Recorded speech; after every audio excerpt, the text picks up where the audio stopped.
الذين اذا اكتالوا على الناس يستوفون بل له پرسی داری واذا کالوهم او وزنوهم و چې کله ته بل سړي له تول کې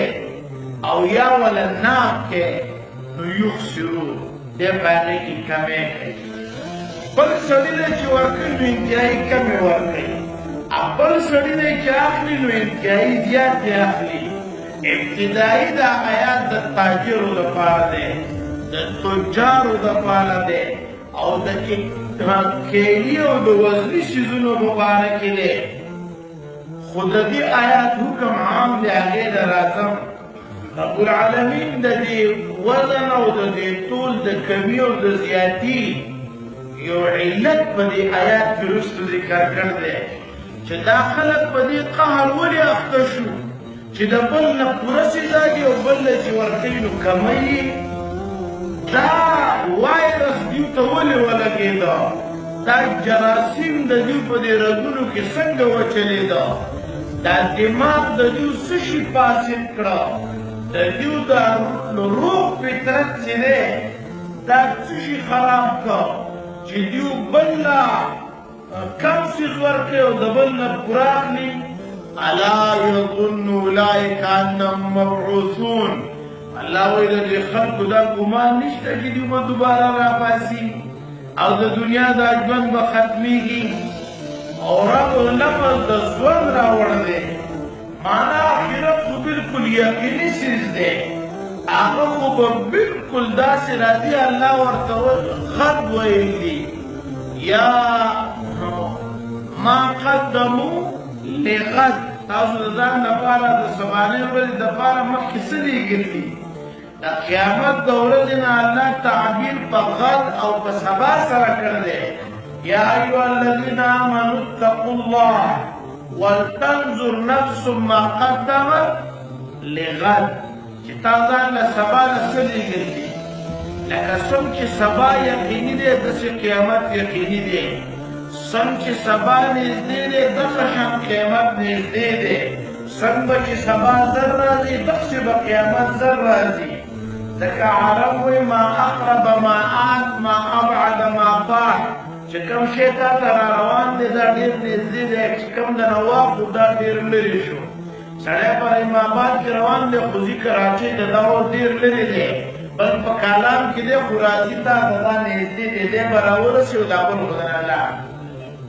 ما اقرب ما آت وما ابعد ما فعل والله وی یقین خو پرېږده دوی ګمان هم نه کوي چې دوباره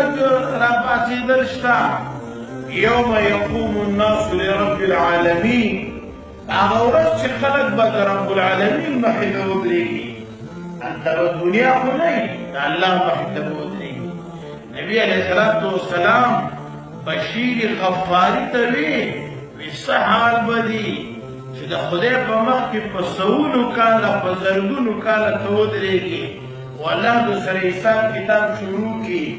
او د هغه ورځ باندې به د چا خولي د زنګون پورې راغلي د چا به د نامه د غوټۍ پورې د چا به د اوږو پورې او څوک به په سر باندې اخ واړوي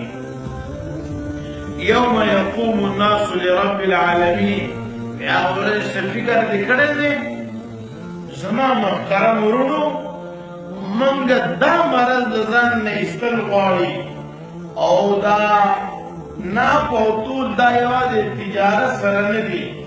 بلکې د رب العالمین په نیز باندې د هر څیز یو پیمانه ده چې هغه دې پوره کړه نو تا وفا وکړه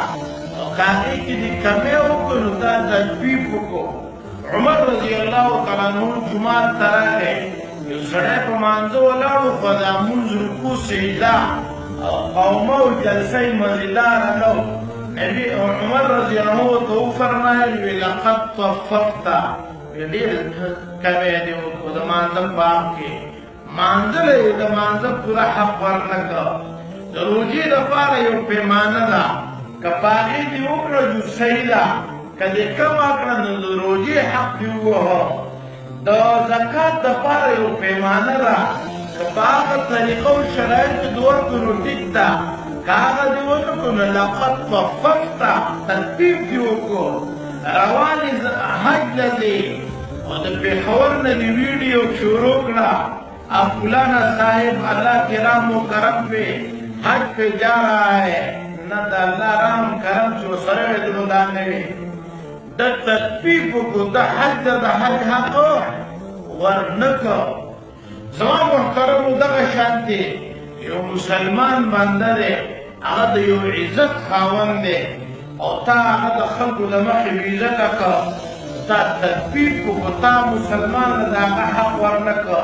رسول اللہ مبارک تشریف فرما دے